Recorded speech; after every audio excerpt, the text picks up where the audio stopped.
7 தமிழ் பொறுப்பும் பொது நலமும். இன்றைக்கு முக சீரமைப்பு நிபுணர் டாக்டர் பாலாஜி அவர்களை பார்க்க இருக்கிறோம். மேலை நாடுகளில் உள்ள அதே மருத்துவ வசதி சென்னை நகரிலேயே கிடைக்கிறது. ஆனால் பல மடங்கு செலவு குறைவு என்றும் டாக்டர் பாலாஜி குறிப்பிடுகிறார். உதட்டில் ஏற்படும் பிளவுகளில் 14 வகைகள் இருப்பதாகவும் அவர் குறிப்பிடுகிறார்.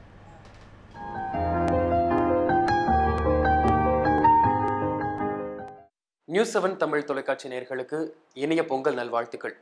டாக்டர் நாங்க எப்படி இருக்கணும் நிகழ்ச்சிக்கு இன்று வருகை தந்திருப்பவர் பிரபல முக சீரமைப்பு நிபுணர் டாக்டர் எஸ்.எம். பாலாஜி அவர்களோடு முக அமைப்பு மாற்றத்திற்கான காரணங்களும் அதற்கான சிகிச்சை முறைகளும் குறித்து இன்று பேசலாம். வணக்கம் டாக்டர். இன்னைக்கு நம்ம முக அமைப்பு மாறி பிறக்கிறதுக்கான காரணங்கள் எல்லாம் பார்க்கலாம் அப்படின்னு சொல்லியிருந்தோம். இன்னும் கூட போபால் விஷவாயு அதனால வர பாதிப்பு, ஹிரோஷிமாவில் கூட குழந்தைகள் இன்னும் கூட பாதிப்போட பிறக்கிறாங்க. போபாலில் நிறைய பேர் குழந்தைகள் பிறக்காமல் இருக்கிறதுக்கும் நிறைய காரணம் சொல்லப்படுது. இதுக்கெல்லாம் என்ன ஒரு மூல காரணம் என்னவா இருக்கும்? நீங்கள் கேட்ட குறிப்பாக இந்த 2 கேள்விக்கு பதில்னு பார்த்தீங்கன்னா, ரெண்டுமே அது கேஸ், அது ஒரு பாய்சனஸ் கேஸ் வருது. அது ரேடியேஷன். ஹிரோஷிமா நாகசாகி இப்போ ஒரு கார்பினி பெண் இருக்காங்க. அவங்கள நீங்கள் அந்த ஃபஸ்ட்டு ட்ரைமஸ்டர்லேயும் செகண்ட் ட்ரைமஸ்டர்லேயும் நீங்கள் எக்ஸ்ரேக்கு போகக்கூடாது, எக்ஸ்ரே எடுக்கக்கூடாதுங்கிறாங்க. காரணம் என்னன்னு பார்த்தீங்கன்னா ரேடியேஷன் தான். இதில் எக்ஸசிவ் ரேடியேஷன் இருக்கும்போது என்ன ஆகுதுன்னா, அந்த குழந்தை உருவாகிற நேரத்தில் அந்த டிஎன்ஏ ஜீன் ஒரு மியூட்டேஷன் ஆகி அது தவறுதலாக குழந்தை உருவாகும், குறைபாடோடு உருவாங்கிறதுனால தான் சொல்கிறாங்க. இது எல்லாமே ஒரு பிறவி குறைபாடுகளை தான் கொண்டு வரும். பிறவி குறைபாடுகள் நீங்கள் பார்த்தீங்கன்னா பலவித காரணங்கள் நம்ம சொல்லலாம். ஏன் இப்போ முதல் காரணம் எடுத்தீங்கன்னா, சிலர் சில குழந்தைகள் அவங்க ஏற்கனவே அவங்க பரம்பரையில் அந்த குறைபாடு இருக்கும். அந்த குறைபாடு இருந்தால் ஃபாதருக்கு இருக்கலாம், தாத்தாவுக்கு இருந்திருக்கும். அப்போ அந்த குறைபாடு பாரம்பரியமாக அது குறைபாடு வந்துட்டு இருக்கலாம். ரெண்டாவது காரணம் நீங்கள் எடுத்து பார்த்தீங்கன்னா, நீங்கள் இப்போ கேட்டது என்வரான்மெண்ட். என்வரான்மெண்ட்டில் பொல்யூஷன் தான் நம்ம இப்போ பேசணும். கேஸு, சில மைன் ஒர்க்கர்ஸு, எக்ஸசிவ். நம்ம கிராமங்களில் நீங்கள் பார்க்கலாம், கார்பினி பெண்கள் நம்ம வயசானவங்க சொல்லுவாங்க, சூரிய கிரகணம் வரும்போது நீ வெளியே போகாத, சந்திர கிரகணம் வழி. இது எல்லாமே அந்த கிரகணங்கள் டைமில் என்னென்னா ரேடியேஷன் எக்ஸசிவ் ஆகும்போது தான் அந்த ஜீன் மியூட்டேஷன் நடந்து குழந்தை பிறவியோ ஒரு குறைபாடோடு பிறக்கலாம். அடுத்த 3வது பாயிண்ட் பார்த்தீங்கன்னா மெட்டர்னல் ஹெல்த். அதாவது நீங்கள் ஒரு ரொம்ப ஒபேசிட்டி, பெண்கள் அளவுக்கு மிஞ்சிய வெயிட்டோடு இருக்கும்போது அவங்க கருத்தரிக்க மாட்டாங்கன்னு சொல்லுவாங்க.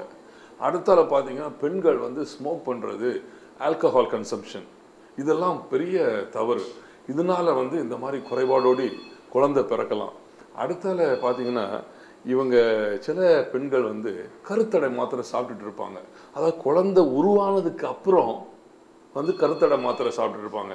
ஸோ இந்த மாதிரி இந்த மெட்டர்னல் விட்டமின்ஸ் டெஃபிஷியன்சி நீங்கள் நம்ம சில நமக்கு அரசே ஒரு உதவி செய்கிறாங்க. என்ன செய்கிறாங்கன்னா, கிராமங்களில் இருக்க கார்பினி பெண்களுக்கு சில சத்துணவு கொடுக்குறாங்க, சில விட்டமின்ஸ் கொடுக்குறாங்க. இப்போ ஃபோலேட் டெஃபிஷியன்சி வந்தால் உதடு பிளவு வரலாம் அப்படின்னு நம்ம சொல்கிறோம். இந்த மாதிரி ஒரு குறைபாடு இல்லாத ஒரு உணவு அவங்களுக்கு நம்ம கொடுக்கணும்.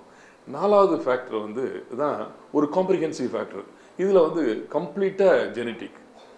இது ஜெனட்டிக்கில் பார்த்தீங்கன்னா, நீங்கள் எந்த ஒரு குழந்தை உருவாகும் போதும் பார்த்தீங்கன்னா ஃபஸ்ட்டில் தலை தான் உருவாகுது. நீங்கள் தலை தான் பெருசாக தெரியும். ட்ரங்க் பாடி ஒரு வால் மாதிரி தான் இருக்கும். அப்போ குழந்தை உருவாகும் போது மூளை தான் முதல்ல உருவாகுது. மூளையிலேருந்து தான் நம்ம உடம்புக்கு சிக்னல் வருது.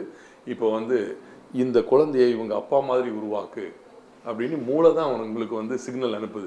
இந்த சிக்னல் கரெக்டாக பர்டிகுலர் டார்கெட் ஏரியாவுக்கு ரீச் ஆச்சுன்னா கரெக்டான அவயவம் உருவாகும். இல்லை அது வரும்போது அந்த மைக்ரேஷன்லேயே அந்த கம்யூனிகேஷன் லாஸ்ட் ஆச்சுன்னா சரியாக உருவாகாது. இதெல்லாம் இப்படி நிறைய காரணங்கள் இருக்குது. இந்த குழந்தை இந்த மாதிரி ஒரு டிஃபெக்டிவாக பிறக்கிறது. இந்த உடல் குறைபாடுக்கான காரணங்கள் எல்லாத்தையும் சொல்லியிருந்தீங்க. இந்த உடல் குறைபாடு என்னென்ன விதங்கள் எல்லாம் பாதிக்குது? குறிப்பாக இப்போ முகம் அமைப்பு மாறி இருக்குது. இந்த மாதிரி வேற என்ன விதங்கள் எல்லாம் பாதிப்பு ரொம்ப சிம்பிள். நீங்கள் இதில் பாதிக்கிறதுனா எல்லா அவயவங்களையும் பாதிக்கலாம். இப்போ காது இருக்குது, காது இல்லாமல் பிறக்கலாம். இல்லை ஒரு பாதி காதோடி பிறக்கலாம். வெளிக்காது சொல்கிறேன். உள்காது வந்து நல்லா டெவலப் ஆகிருக்கும். Internal year and inner year வந்து உங்களுக்கு காக்லியாவும் அந்த ஆசிக்கிள்ஸும் டெவலப் ஆகிருக்கும். ஆனால் வெளியே எக்ஸ்டர்னல் இயர் இருக்காது, ஓட்டை இருக்காது. உடனே நம்ம குழந்தைக்கு காது கேட்கல அப்படின்னு நினைக்கக்கூடாது. வெளியே காது தான் இருக்காது, ஆனால் அவனுக்கு உள்ள காது எல்லாம் நல்லா கேட்க தான் செய்யும். சில குழந்தைக்கு உள்ளேயும் அதெல்லாம் இல்லாமலே பிறக்கலாம். கண் இல்லாமல் பிறக்கலாம், 2 கண் இல்லாமல் பிறக்கலாம், இல்லை மூக்கு இல்லாமல் பிறக்கலாம், பாதி தாடை இல்லாமல் பிறக்கலாம். இப்படி மல்டிபிளா. ஆனால் ஒவ்வொன்றுக்கும் ஒவ்வொரு கிளாசிஃபிகேஷன் இருக்குது, ஒவ்வொரு சிண்ட்ரோம் சொல்கிறோம். மல்டிபிளா இந்த ஒரு வித ஒரு குறிப்பிட்ட குறைபாடுகளை சேர்த்து இது ஒரு சிண்ட்ரோம் அப்படின்னு நாங்கள் வந்து அதை கிளாசிஃபை பண்ணியிருக்கோம் பர்டிகுலராக. சில வந்து அடுத்தால காமனாக நீங்கள் பார்க்குறது இந்த உதடு அன்னப்புலவு தான். அதுலேயும் வந்து 14 கிளாசிஃபிகேஷன் இருக்குது. அதாவது உடல் வந்து இத்தனை வேகங்களில் பாதிக்கும் அப்படிங்கிற மாதிரி வித்தியாசமாக இத்தனை வகைகள் இருக்குது. உதாரணத்துக்கு வந்து இந்த மேலெண்ணத்து வந்து மாறுபடுறது கூட ஒரு சாதாரணமாக தெரிஞ்சாலும் அதில் கூட 14 வகைகள் இருக்குது அப்படின்னு பற்றி ரொம்ப விவரமாக சொல்லியிருந்தீங்க. இந்த மாதிரி மாற்றங்கள், முகமைப்பு மாற்றங்களாக இருக்கட்டும், உடல் குறைபாடுகளாக இருக்கட்டும், இதுக்கெல்லாம் சிகிச்சை பண்ணுறதுக்கு நம்ம ஊர்லேயே வந்து மருத்துவம் வந்து ரொம்ப அளவுக்கு முன்னேறிடுச்சா, இல்லை மக்கள் வந்து இன்னும் மேற்கத்திய நாடுகளை தேடி போகிற நிலை இருக்குதா? தேவையே கிடையாது. நம்ம வந்து ஏற்கனவே நம்ம வந்து இப்போ வந்து சவுத் ஈஸ்ட் ஏஷியாலேயே சென்னை தான் மருத்துவ நகரம்.